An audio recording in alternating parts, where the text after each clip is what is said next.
Uranus is retrograde in the 17th degree of Taurus. Now, the process of retrogradation for Uranus means that we're going back over ground where Uranus has visited before quite recently, and looking again at what we might have gleaned from that experience before. And this is quite interesting for Uranus, because I liken Uranus to a flash of lightning in a nighttime scenario where you can't see anything at all. It's dark, it's nighttime. And then Uranus comes and you can see everything like it's daylight for a second. And then it's gone again, it's dark. And imprinted in your mind is a memory of what you saw. But it depends upon what you were focusing on when that flash of lightning was daylight to know what you're going to remember. So Uranus shows us everything for a very short period of time, and we can only grasp something.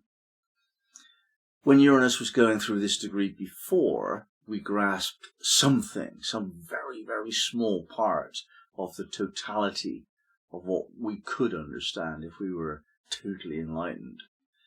And now we're going back over that, and we might see a little bit more of the picture.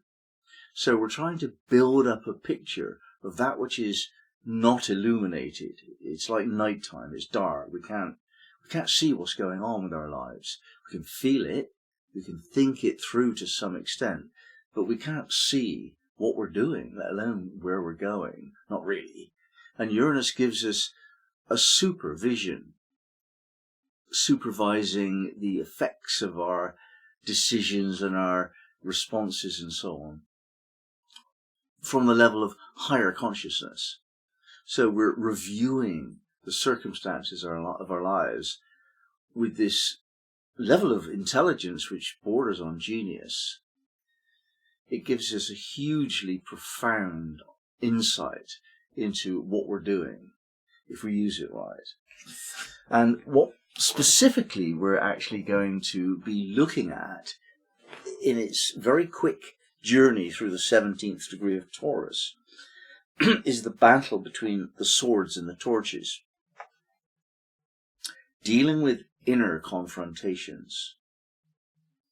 In seeking further and further clarification of a newly discovered truth, we are required to develop warrior qualities and fight the real forces of ignorance, domination, and greed.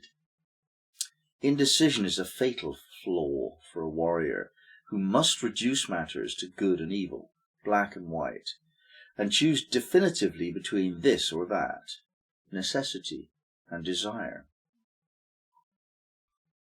So, this whole picture of swords and torches, I think it's a tarot image probably, and refers to that which we can work out with the mind, and that which we actually feel.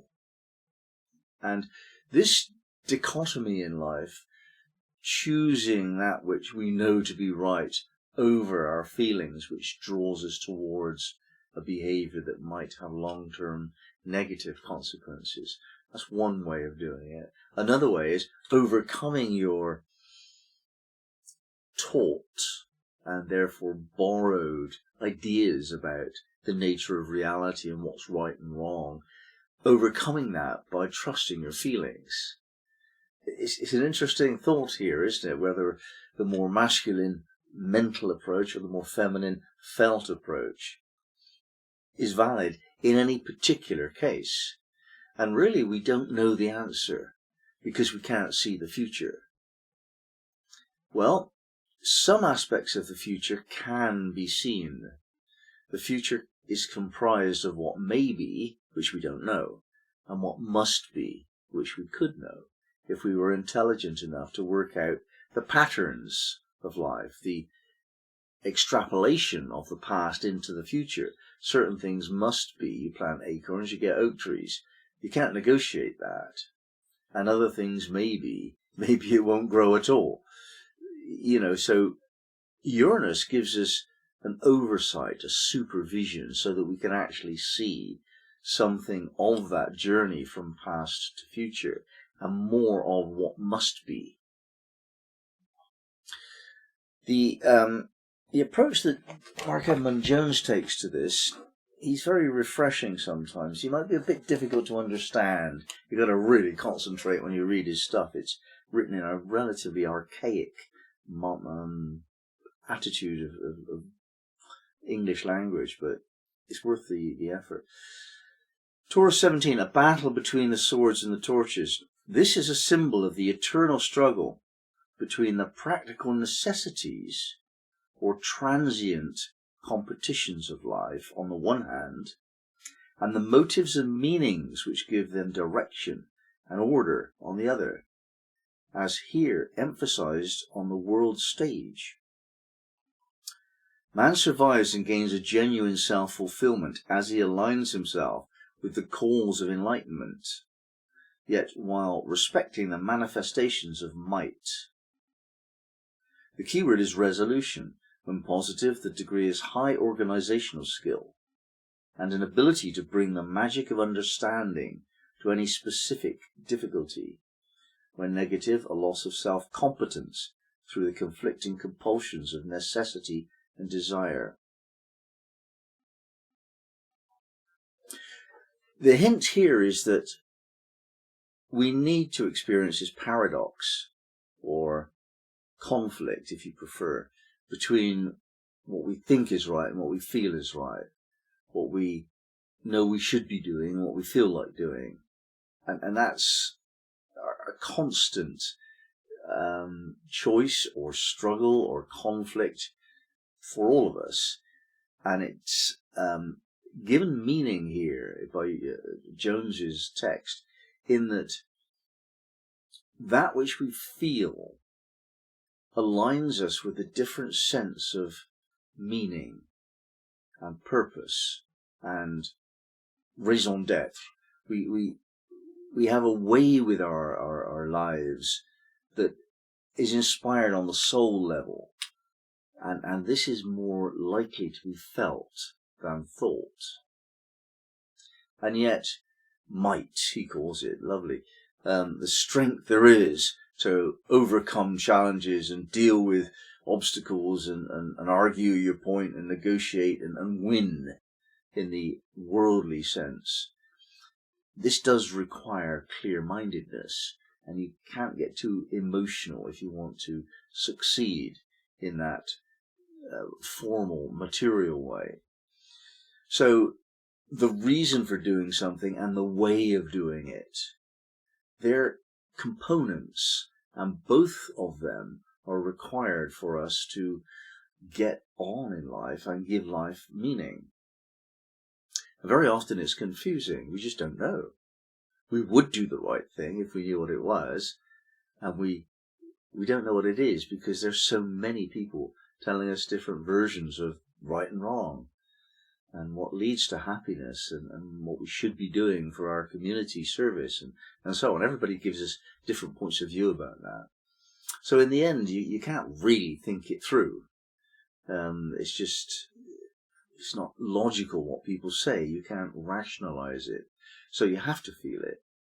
But if you try and just feel your way through life, at some point you're going to find that it doesn't work. There are certain understandings that cannot be reached by trusting your feelings, because our feelings are also fed to us. In childhood, we're given emotional habit patterns, and we don't necessarily undo all of those in adulthood. And we're constantly being bombarded with emotional bullying by marketing managers and politicians. We don't own our own feelings, however much we like to think this is mine and nobody else's. It's not. It's programmed into us. And we can only really work that out by thinking. We can't feel that through because the feelings that we have are programmed. So we have to carefully unpick the difference between brainwashing on the mental level and programming on the emotional level, because we're all subject to both of those, and to try and work out which of these realities we choose. And we hope that we're choosing that which is truth, without really understanding that that's a subjective phenomenon. Truth isn't universal. It's an absolute, sure, but not universally understood by everyone. In fact, we all understand it differently. So we cannot find the truth. In the end, what we have to do is to feel our feelings, think our thoughts, and have them dance together until we work out this method that we choose by which to live, knowing that it's a choice, it's a strategy, it's a model that we have found to be the best idea of how life is. And we use that model and we see if that works in a trial and error kind of way. And if it doesn't work, then we change the model. We change our model of reality and find a place where we know that what we're doing should work because it's worked before. It feels right. It feels relatively comfortable and happy and so on. And that's when we've actually arrived somewhere. So Uranus going through this again is saying, have a look at what was going on around the first week in June of this year.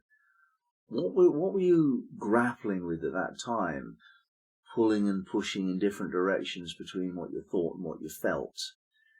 Have another look at that issue that was around at that time, and consider these questions in your life. Are you making your decisions from ideas or from feelings? And should they not be just communicating with each other a bit more clearly? Writing down your feelings might be one way of doing that.